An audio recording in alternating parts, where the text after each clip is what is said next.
नमस्कार, मैं हूं सुरेश फौजदार। आप देख रहे हैं राजस्थान तक। राजस्थान विधानसभा चुनाव का महासंग्राम जारी है। अब स्टार प्रचारक भी मैदान में कूद रहे हैं।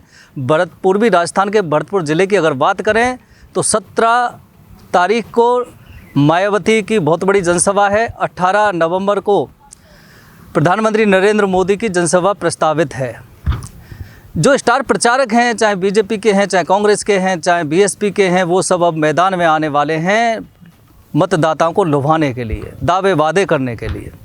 दावे वादे कैसे होंगे, क्या होंगे, जनता पर कितना असर ये पाड़ेंगे, वो तो समय बताएगा। चुनावी समर है, जनता भी सोच समझ के परख करके फैसला लेती है। काफ़ी समय से चल रहा था, राजस्थान की कांग्रेस सरकार थी 5 वर्षों से, किस तरह से एंटी इनकम्बेंसी और भ्रष्टाचार के आरोप विधायकों और मंत्रियों पर लग रहे थे।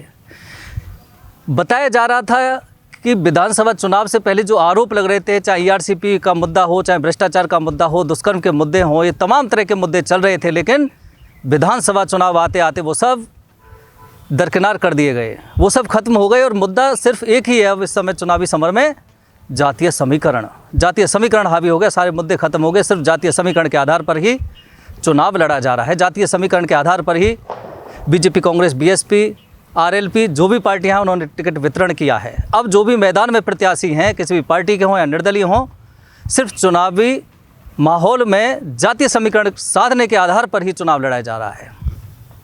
फिलहाल पूर्वी राजस्थान से ही हम इसकी शुरुआत कर लेते हैं। उसकी वजह ये भी है क्योंकि 2018 के विधानसभा चुनाव में कांग्रेस अगर सत्ता में आई थी, पूर्वी राजस्थान की वजह से आई थी। उसकी वजह भी लोग बताते हैं कि किस तरह से बीजेपी का सुपड़ा साफ हो गया था और कांग्रेस को भारी बहुमत से यहाँ की जनता ने भिजा करके भेजा था। यही नतीजा था कि विधानसभा की जो ताले की चाबी थी वो कांग्रेस खोल पाई थी। लेकिन इस बार समीकरण क्या होंगे, इस पर बार बार हम डिस्कस कर रहे हैं। राजस्थान तक की कोशिश है कि विधानसभा चुनाव की हर पल की खबर सटीक और बारीकी से, बगैर भेदभाव के, निष्पक्ष तरीके से हमारे दर्शकों के सामने प्रेषित करना है। ये हमारी कोशिश भी है। भरतपुर ज़िले की अगर बात करें, 7 विधानसभा सीट हैं। 7 विधानसभा सीट का समीकरण क्या कहता है, हम यहाँ से स्टार्ट कर लेते हैं। 7 विधानसभा सीट में 2 सीट आरक्षित है अनुसूचित जाति के लिए। बयाना से अगर हम यहाँ की शुरुआत करते हैं, बयाना आरक्षित सीट है अनुसूचित जाति के लिए, लेकिन गुर्जर बाहुल्य सीट है। सबसे ज़्यादा मतदाता गुर्जर है और गुर्जर समुदाय ही फैसला करता है कि कौन जीतेगा और कौन हारेगा। 2018 के विधानसभा चुनाव की अगर बात करें तो सचिन पायलट का क्रेज़ था और सचिन पायलट जब आए थे तो अमर सिंह जाटव को, जो कांग्रेस प्रत्याशी थे, जनता ने जिता दिया था। इस बार भी वो प्रत्याशी हैं। बीजेपी ने बच्चू बंसीवाल को दिया है।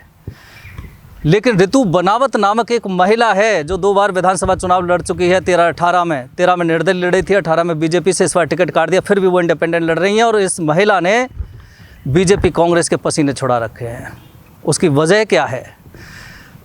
दरअसल गुर्जर बाहुल्य इस बयाना सीट पर गुर्जर ही सर्वोपरि हैं, वही फैसला करते हैं हार जीत का। और निर्दलीय जो प्रत्याशी है ऋतु बनावत, उसके पक्ष में गुर्जर समुदाय की पंचायत हो गई और सारा गुर्जर समुदाय निर्दलीय ऋतु बनावत के पक्ष में चल रहा है। तो फिलहाल वहाँ जो टक्कर मानी जा रही है वो निर्दलीय प्रत्याशी ऋतु बनावत और कांग्रेस प्रत्याशी अमर सिंह जाटव के बीच बताई जा रही है। निर्दलीय जो ऋतु बनावत हैं, काफ़ी उनका पलड़ा भारी लग रहा है क्योंकि 4 और 5 हज़ार मतों से ही 2 विधानसभा चुनाव हारी थी। हम आप गए भी थे, गुर्जर समुदाय से बात हुई थी। गुर्जर समुदाय का कहना है कि 2018 विधानसभा चुनाव में इस महिला को हमने चुनाव हराया था क्योंकि सचिन पायलट के लिए पूरा गुर्जर समुदाय एक हो गया था, क्योंकि कांग्रेस पार्टी के लिए वोट दिया था। लेकिन इस बार ऐसा नहीं है। गुर्जर समुदाय नाराज़ है, सचिन पायलट को मुख्यमंत्री नहीं बनाया गया। गुर्जर समुदाय नाराज़ है, वो फैसला ले चुका है और बार बार बयान भी आ रहे हैं कि इस बार बीजेपी, कांग्रेस नहीं, निर्दलीय प्रत्याशी को गुर्जर समुदाय का पूरा समर्थन हासिल है। इसके अलावा वैर विधानसभा सीट जो एससी के लिए आरक्षित है, वहाँ अगर बात करें पीडब्ल्यूडी मंत्री भजन लाल जाटव वहाँ से मंत्री हैं और प्रत्याशी भी हैं कांग्रेस के। स्थिति खराब बताई जा रही है। वजह है कि लगातार 2 बार से विधायक हैं, एंटी इनकम्बेंसी का माहौल है, भ्रष्टाचार के आरोप हैं, जातिवाद करने के आरोप हैं। बीजेपी ने बहादुर कोहली को प्रत्याशी बनाया है। बहादुर कोहली 2 बार विधायक और 2 बार सांसद रह चुके हैं बीजेपी के। चुनाव नहीं आ रहे, 4 बार लड़ चुके हैं। इस बार मैदान में कूद गए हैं।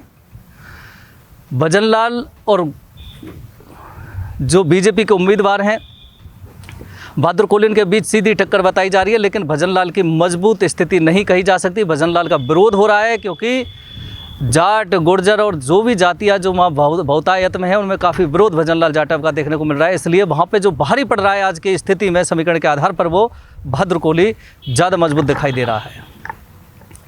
इसके अलावा बात कर लें तो 5 विधानसभा सीटों की जो जनरल हैं।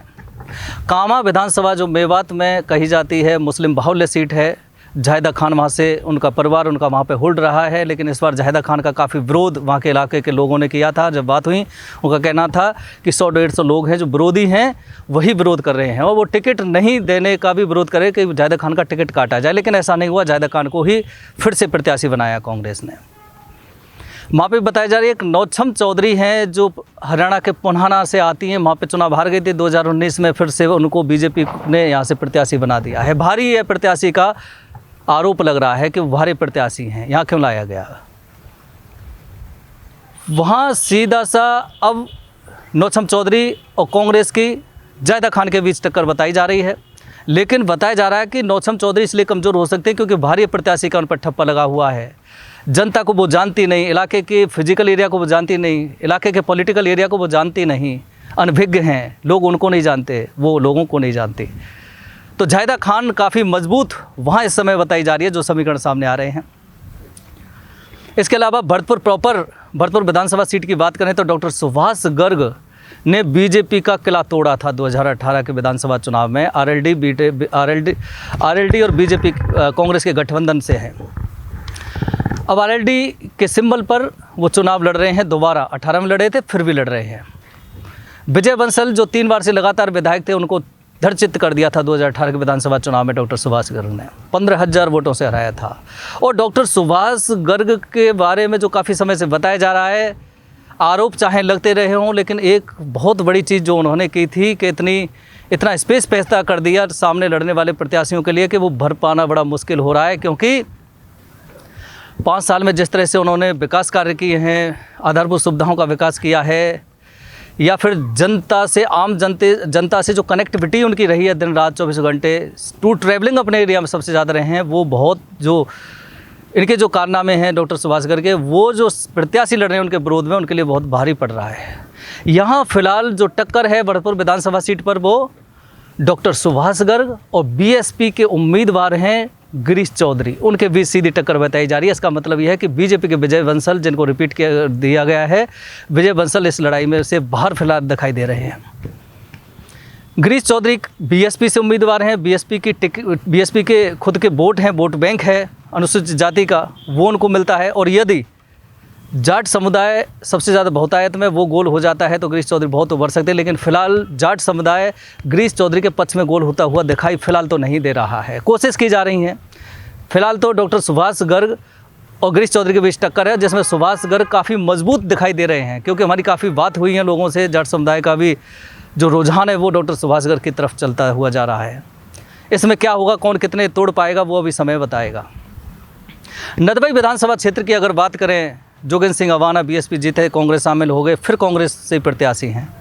फिलहाल वहाँ जो टक्कर है, जगत सिंह को बीजेपी ने अपना प्रत्याशी बनाया, जो जिला प्रमुख थे, पहले विधायक भी रह चुके कामा से 2013 से 18 में वो नहीं लड़े थे।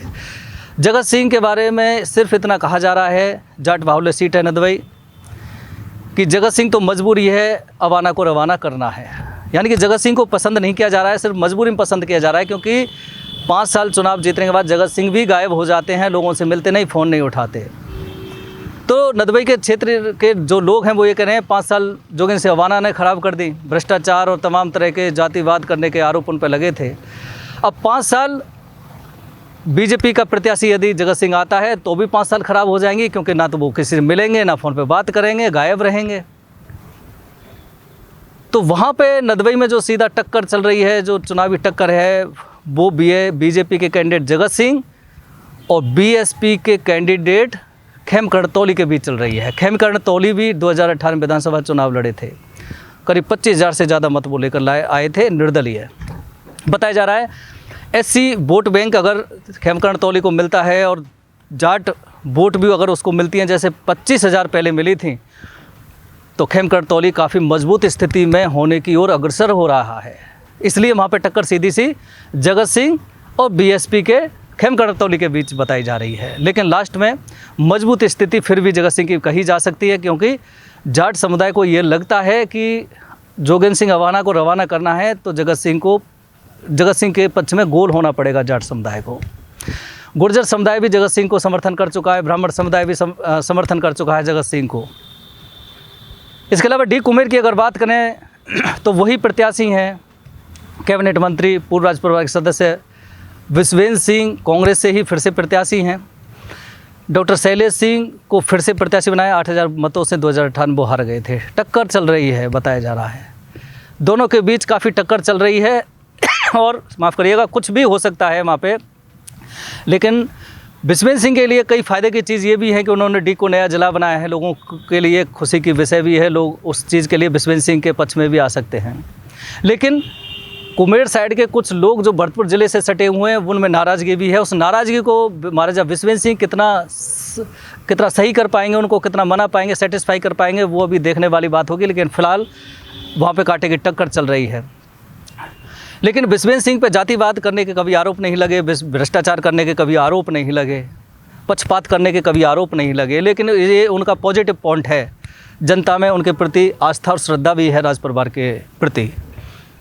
तो विश्वेंद्र सिंह और शैलेश के बीच काफ़ी टक्कर है। लेकिन विश्वेंद्र सिंह की कई अच्छाइयाँ भी हैं, कई विकास कार्य, नया जिला बनवाने, इस तरह की जो कई अच्छे कार्य हैं उसमें विश्वेंद्र सिंह को मजबूत कहा जा सकता है। फिलहाल स्थिति ये चल रही है। नगर की अगर हम बात करें, नगर में सीधा सा जो टक्कर चल रही है वो बीएसपी से चुनाव जीते थे वाजेब अली, कांग्रेस शामिल हो गए, विधायक हैं, इस समय कांग्रेस ने उनको प्रत्याशी बनाया है। नेम सिंह जो आज़ाद समाज पार्टी से टिकट लेकर चुनाव लड़ रहे हैं, चौथा उनका चुनाव है। 2018 के विधानसभा चुनाव में नेम सिंह दूसरे नंबर पे आए थे, वाजेब अली चुनाव जीते थे। बीजेपी कांग्रेस तीसरे चौथे नंबर पे थी। बताया जा रहा है वहाँ पे कि वाजेब अली और नेम सिंह के बीच सीधी टक्कर चल रही है, यानी कांग्रेस और एएसपी के बीच सीधी सी टक्कर नगर विधानसभा में चल रही है। वहाँ नेम सिंह की स्थिति इसलिए मजबूत कही जा सकती है क्योंकि 2018 विधानसभा चुनाव में वो दूसरे नंबर पर आए थे, 38,000 वोट लेकर आए थे। लेकिन इस बार उनके लिए फ़ायदा ये हो सकता है कि आज़ाद समाज पार्टी से बोल रहे हैं और बताया जा रहा है चंद्रशेखर आज़ाद भी बहुत जल्दी वहाँ एक बड़ी जनसभा आयोजित करने जा रहे हैं। अगर अनुसूचित जाति का वोट बैंक नेम सिंह की तरफ आ जाता है तो नेम सिंह की स्थिति बहुत ऊपर उठ सकती है और बहुत ऊपर स्थिति होने के बाद समीकरण कुछ भी हो सकता है। इसलिए वहाँ सीधी सी टक्कर फिलहाल वाजेब और नेम सिंह के बीच बताई जा रही है। नेम सिंह को इसलिए मजबूत बताया जा रहा है क्योंकि एससी समुदाय का वोट उनकी ओर आज़ाद समाज पार्टी की तरफ से चंद्रशेखर आज़ाद जब वो आएंगे उसकी वजह से आ सकता है, इसलिए वो मजबूत हो सकते हैं। फिलहाल यहाँ का डाटा है। और अगर हम बात कर लेते हैं 7 विधानसभा सीट की, हमने बात कर लिया। बात करें धौलपुर ज़िले की, धौलपुर ज़िले में 4 विधानसभा सीट हैं, करौली में भी 4 हैं, सवाई माधोपुर में भी 4 हैं। फिलहाल भरतपुर ज़िले की 7 विधानसभा सीटों की बात करें तो बीजेपी की 2 सीट फिलहाल हमें मजबूत दिखाई देती हैं, नदबई और बैर। बाकी एएसपी का भी मजबूत है, निर्दलीय भी मजबूत है, इस तरह से डाटा चल रहा है। आरएलडी का मजबूत है। अगर धौलपुर की हम बात करें तो धौलपुर प्रॉपर से शोभा रानी कुशवाहा जो बीजेपी जीते थी अब कांग्रेस से लड़ रही हैं, काफ़ी मजबूत बताई जा रही हैं। शिवचरण कुशवाहा उनके जीजा हैं, वो कांग्रेस से लड़ रहे हैं, पहले बीजेपी से लड़े थे, यानी कि जीजा साली आमने सामने हैं वहाँ पे। लेकिन मुकाबला हो सकता है, त्रिकोणीय मुकाबला बताया जा रहा है क्योंकि बीएसपी के रितेश शर्मा भी वहाँ से चुनाव लड़ रहे हैं। और बताया जा रहा है कि ये जो टक्कर है वो शोभा रानी कुशवाहा कांग्रेस की और रितेश शर्मा बीएसपी के बीच सीधी टक्कर बताई जा रही है। अंजाम कुछ भी हो सकता है, लेकिन फिर भी बीजेपी का पलड़ा वहाँ पे भारी दिखाई दे रहा है। शोभा रानी कुशवाहा काफ़ी मजबूत बताई जा रही है। गिरिराज सिंह मलिंगा की बात की जा रही है। गिरिराज सिंह मलिंगा कांग्रेस में थे, पहले बीएसपी में थे, कांग्रेस में रहे, टिकट नहीं मिली इसलिए वो बीजेपी में शामिल हो गए। तो बाड़ी से गिरिराज सिंह मलिंगा बीजेपी से लड़ रहे हैं। बताया जा रहा है कि गिरिराज सिंह मलिंगा वर्सेज बीएसपी के जसवंत गुर्जर के बीच टक्कर चल रही है, कुछ भी हो सकता है, दोनों ही स्थिति खराब है। जसवंत सिंह गुर्जर जो बीएसपी के काफ़ी मजबूत वहाँ से बताए जा रहे हैं और बताया जा रहा है कि गिरिराज सिंह मलिंगा की स्थिति डाउन बताई जा रही है। लेकिन चुनाव में काफ़ी समय है, कुछ भी हो सकता है, मैं कुछ कहा नहीं जा सकता, लेकिन इतना कहा जा सकता है कि टक्कर दोनों के बीच में है। धौलपुर ज़िले की 4 विधानसभा सीटों की अगर बात करें तो जो हमने वहाँ विश्लेषण किया है, बातचीत की हैं, इन 4 विधानसभा सीटों में बीजेपी कहीं ना कहीं भारी पड़ रही है। इसी तरह से करौली की भी अगर बात करें तो करौली में भी सीधी सी टक्कर कांग्रेस के लखन सिंह हैं और बीजेपी के दर्शन सिंह गुर्जर हैं। दोनों के बीच काफ़ी टक्कर बताई जा रही है। कौन जीते, कौन हारेगा, कौन मजबूत है, कौन कमज़ोर है, फिलहाल नहीं कहा जा सकता, लेकिन टक्कर दोनों के बीच में है। हिंडौन सिटी की अगर बात करें, जो विधानसभा सीट है, वहाँ राजकुमारी जाटव को बीजेपी ने दिया है, अनीता सिंह को कांग्रेस ने दिया है, अनीता जाटव को। दोनों महिला हैं और दोनों के बीच काफ़ी टक्कर चल रही है। टोड़ा भीम की बात करें तो घनश्याम मेहर कांग्रेस से लड़ रहे हैं और बीजेपी से लड़ रहे हैं। यहाँ पर बीजेपी और कांग्रेस वाला ही मामला है। सपोर्टर की बात करें तो रमेश मीणा काफ़ी मजबूत है, जो कांग्रेस से लड़ रहे हैं, मंत्री भी रहे हैं, इस समय मंत्री भी हैं। हंसराज मीणा को बीजेपी ने दिया है। हंसराज मीणा और रमेश मीणा के बीच काफ़ी टक्कर चल रही है, कुछ भी हो सकता है। लेकिन फिलहाल जो पूर्वी राजस्थान की स्थिति बताई जा सकती है, उसमें ये कहा जा सकता है कि कांग्रेस के लिए शुभ संकेत फिलहाल नहीं चल रहे हैं। बीजेपी हालांकि थोड़ा सा उठ सकती है, लेकिन निर्दलीय, बीएसपी, एएसपी इस तरह के जो प्रत्याशी हैं उनका संख्याबल भी आ सकता है। तो पूर्वी राजस्थान का जो चुनावी गणित है वो अभी धीरे धीरे और समझ में आ जाएगा। जनता के बीच जनता की भावनाएं, जनता का रुख, जनता का मूड क्या है, वो भी देखने को मिलेगा आने वाले समय में। स्टार प्रचारक भी आ रहे हैं, लेकिन फिलहाल इतनी कहा जा सकता है कि कांग्रेस की जो राह है विधानसभा क्षेत्र के लिए, जो विधानसभा की ओर जो रास्ता जाता है, उसके लिए फिलहाल आसान दिखाई नहीं दे रही है। और आसान दिखाई नहीं दे रही है बीजेपी के लिए भी। घटक दल जिनको कहते हैं निर्दलीय हों, बीएसपी के हों या जो अन्य हैं एएसपी के हों, ये अगर सीट निकाल के लाते हैं जिस तरह से आज मजबूत अपनी अपनी सीटों पर हैं, तो फिर दोनों ही पार्टियों का गणित ये खराब कर सकते हैं।